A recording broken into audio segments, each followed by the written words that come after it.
হকির জাদুকর ধ্যানচাঁদের জন্মদিন উপলক্ষে বৃহস্পতিবার সাব্রুম উচ্চতর মাধ্যমিক বিদ্যালয়ের মাঠে সাড়ম্বরে পালিত হলো জাতীয় ক্রীড়া দিবস। এই কর্মসূচির আয়োজন করে সাব্রুম যুব বিষয়ক ও ক্রীড়া দপ্তর। অনুষ্ঠানে প্রধান অতিথি হিসাবে উপস্থিত ছিলেন মহকুমা শাসক শিবজ্যোতি দত্ত।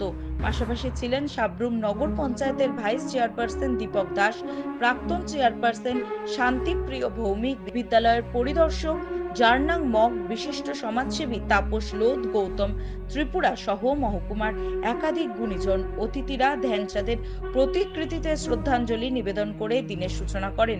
উপস্থিত বক্তারা ভারতীয় হকির ইতিহাসে ধ্যানচাঁদের অবদান তুলে ধরেন।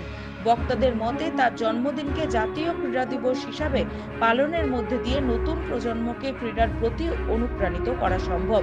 এদিন মহকুমার বিভিন্ন বিদ্যালয়ের ছাত্রছাত্রীরা যোগা প্রদর্শন করে, যা দর্শকদের মুগ্ধ করেছে। পাশাপাশি আয়োজিত হয় মনোজ্ঞ সাংস্কৃতিক অনুষ্ঠানের আহ্বায়ক জিমি দীপবর্মা উপস্থিত সকল অতিথি ও অংশগ্রহণকারীদের আন্তরিক ধন্যবাদ জ্ঞাপন করেন। জাতীয় ক্রীড়া দিবস উপলক্ষে আয়োজিত এই কর্মসূচি কেবল খেলাধুলার গুরুত্বকে নতুন করে স্মরণ করালো না, বরং যুব সমাজের মাঝে দেশপ্রেম ও ক্রীড়া চেতনার উন্মেষ ঘটালো।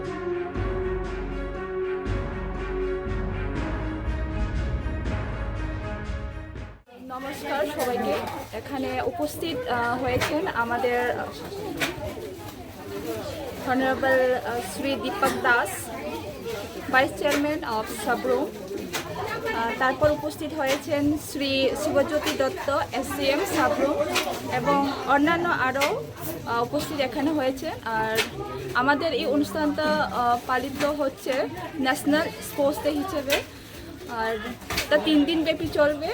আর আজকের যে প্রোগ্রামগুলি হবে সেটা মাস যোগা ডেমনস্ট্রেশন, আর তারপর হবে কাবাডি ওপেন টু অল।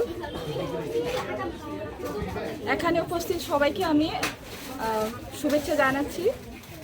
আর আগামী দিনেও আমাদের যে কম্পিটিশনসগুলো হবে ওপেন টু অল হবে, সেটাও আর ওটা হবে ভলিবল আর টাগ অফ ওয়ার। আর তারপর তৃতীয় দিনে হবে আমাদের সাইকেল রেডি।